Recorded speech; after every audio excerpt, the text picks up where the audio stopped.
10 FinTech Trends for 2020-2021, top predictions according to experts.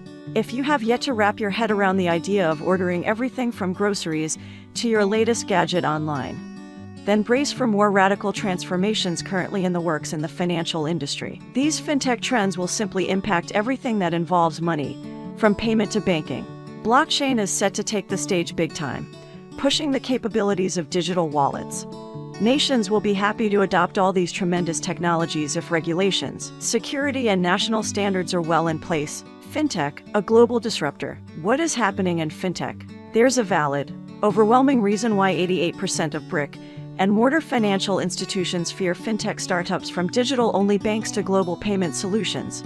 People are falling for them. Digital wallets are booming everywhere, with nations in a virtual scramble to set national standards. A technology that's set to disrupt $4.7 trillion worth of global financial services can do that at any time. And to think that digital transformation has not even fully lifted a finger up yet. Yet it is not as if these traditional financial companies are out of options. Indeed, many of them have already gone to either invest in these very FinTech startups or partner with them. The results have been largely positive, and we can expect more of this to happen. The face of global finance is undergoing a full makeover, all thanks to FinTech startups. No one is immune to this development. The best approach then is to meet these FinTech trends head-on. Let's start with a few of them. 1. Digital-only banking is looming. When a bank that only exists in the virtual world offers global payments, P2P transfers, contactless MasterCard with free transaction fees, and a chance to buy and exchange Bitcoin, Ethereum, and other cryptocurrencies, the financial world is quick to notice. And notice Revolut they did. Revolut, one of the digital-only banks that now fight for customer space in terms of money and membership. In this account, Revolut is joined by Movin, Moniz, Hellobank, First Direct, and the aptly named Digibank, among dozens of others. Digital-only banks have a lot going for them. There's no need to spend one moment to visit any brick and mortar bank. No lines to test your patience, and no agonizing paperwork to deal with. And they're growing in numbers and revenue all over the world. They're also one of the major reasons visits to bank branches are set to drop 36% from 2017 to 2022. More reset pins at the comfort of your home, snap a pic bill payment, convenient expense management, quick balance review features, and real-time analytics are some of their other top draws. 2. Blockchain and global finance makeover. Fast, truly global in reach, and with low processing fees, blockchain remains on the path of totally changing the face of financial transactions worldwide. China and the US lead the world in blockchain use, ensuring its fast adoption everywhere. It's not lost to global financial services, 88% of which are looking to increase FinTech partnerships to incorporate all the innovations emerging from any front. Similarly, 77% of these financial services companies want to see live production systems as early as next year, 2020. The bullish rush by investors to increase the reach of blockchain services is of course easily matched by the ever-increasing adopters of blockchain wallets, which now stands at 40 million worldwide. For perspective, that stood at just 11 million in 2016. 3. AI, a natural for financial institutions. With bank revenues exceeding the incomes of nations, it is no surprise that they are the first to embrace AI. Now banks are going further by fine-tuning their AI solution strategies. This will drive the wider adoption of AI in the sector further. AI is projected to reduce bank operating costs by 22% around 2030. That could mean savings to the tune of $1 trillion ahead. The path to this outlook is not straightforward, however.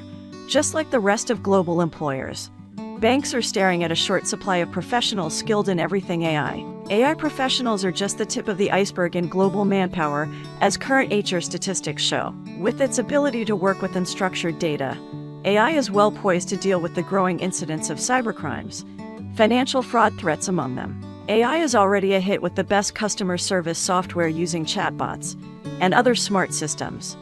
Financial institutions will be no exception, allowing for faster transactions and giving customers the convenience they demand. 4. Intensifying FinTech regulation. The financial sector is one of the heavily regulated industries in the world. The entry of blockchain will further earn it the attention of governments all over the world. Expectedly, countries would be nervous with a spate of headline-grabbing financial breaches, while blockchain investors will complain about regulations not created for them in the first place. No one would deny that security is a prime concern no matter the type of financial services. In the age of digital banking, one topic that regulators would scrutinize closely is the question of data ownership. Nations will address this question at their own pace. The ideal outcome is a set of national standards comprehensive enough to calm the nerves of businesses and consumers alike. 5. Payment innovations. Payment innovations in fintech have multiple components. These are mobile payments, contactless payments, mobile wallets, smart speaker systems, identity verification technologies, AI and machine learning for security. The first truly digital natives, General Zers, will also figure a lot in the conversation of payment innovations. As it is, they are the first generation to see the onset of cashless transactions and are thus more at home with these innovations. Mobile payments are already well on their way to ramp up a total of $1 trillion value in 2019. That stands to increase further down the line. The number of people using contactless payments already stands at 440 million in 2018 alone. It is on target to reach 760 million by 2020. Mobile wallets will further replace physical wallets. The wallet with users' credit cards, rewards cards, and more will gain a wider audience. In 2019 alone, there are already about 2.1 billion mobile wallet users.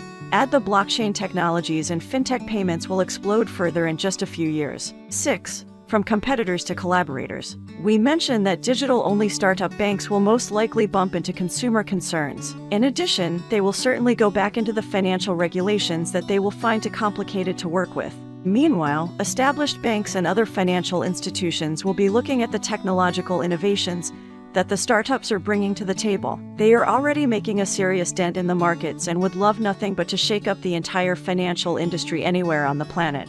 Who's to blink first then? Each player, old and new, has something the other offers that each lacks. The easy answer is working together, bringing a new dimension to the commonly overused concept of collaboration in the process. Established names in the banking industry are in fact looking to gain a foothold in these financial upstarts.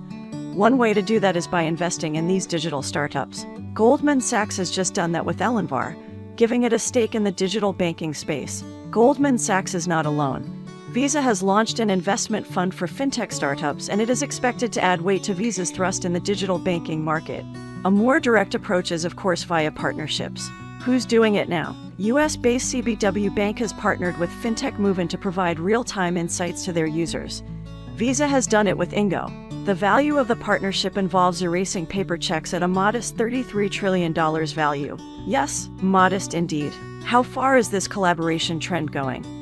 PwC sees 80% of current financial service providers increasing partnerships within the next 5 years. 7. Forward with meaningful inclusion. Fintech promises tremendous benefits not only to nations, but also to individual consumers. There is just one problem: how to integrate socioeconomic elements who until now have only cash to trust for their financial transactions. Fintech, if done without proper planning, would push already marginalized players further away from the mainstream. Stuck adrift out of mistrust for new technologies, they call for nations and major players to find a middle ground somewhere. The establishment of the Alliance for Financial Inclusion, itself an offshoot of the Maya Declaration, concrete step towards ensuring that fintech does not leave out large sectors of societies as it moves ahead rapidly transforming global economy. Fintech should help many currently marginalized socioeconomic profiles to gain access to financial services to work in their favor. They wouldn't have to wait days to years to do so, a cause of past frustrations for many of them. Aside from AFI, there's the Consultative Group to Assist the Poor that in 2016 worked with 18 fintech pilots in Africa and South Asia. The success and failure of this undertaking exposed areas where nations, businesses, and investors can work further to ensure that these sections of societies could participate in the economic gains taking place without them. But perhaps the biggest initiative in this direction is the one spearheaded by Accenture and Microsoft in 2017. The initiative sought to provide a blockchain-based ID network for illegal aliens, refugees, and people who do not possess any government-issued documents. This is a massive undertaking, affecting no less than 1.1 billion people worldwide. 8. Starting a fintech heating up. It's easy to get caught up in the upswing of business ventures. The lava-hot reception that fintech startups are getting is no exception. If you're itching to get into the field, however, don't rush barging just yet. Why? Because investors are not going to rush into the negotiating table with you for sure. Having seen plenty of action in the field, not all of it rosy, they want to see that you get your business fundamental in the right order first time. They are training their keen eyes on later stage ventures that have shown some traction in the market. This new attitude among venture capital providers means that early-stage fintechs will not get the same warm reception that their earlier counterparts did.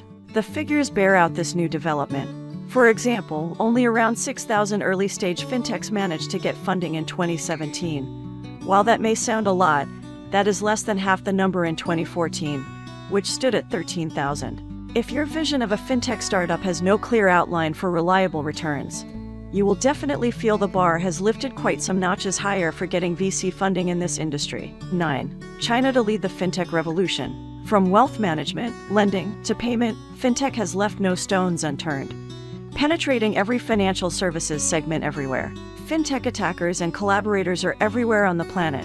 But as it stands now, China simply emerges as the first among equals in many respects. Listen to any fintech conversation anywhere in the world and one country will simply dominate the rest. 10. Smart contracts make it all work together. Without going to the deep technological, legal, and philosophical underpinnings of contracts, smart contracts simply digitalize trust in a way that makes transactions robust, safe, and enforceable anywhere.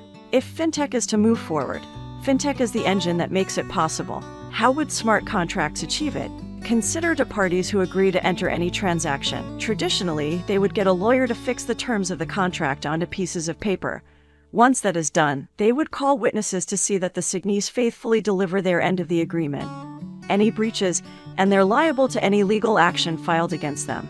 In smart contracts, parties sign a smart contract using cryptographic keys as a digital signature. Instead of paper, the contracts are encoded in computer language. The codes are virtually tamper-proof. They are also guaranteed to execute in a precise, predictable manner. The smart contract analog for witnesses comes in the form of numerous computing devices that receive the same copy of the first digital contract. This virtually makes it impossible to breach the authenticity of the contract. Not only that, these devices, now comprising what is called a public blockchain, would see to the execution of the contract until the full terms are satisfied. You can imagine how smart contracts do away with many inconveniences associated with traditional contracts. This further speeds up the fintech transactions from anywhere in the world and practically any time.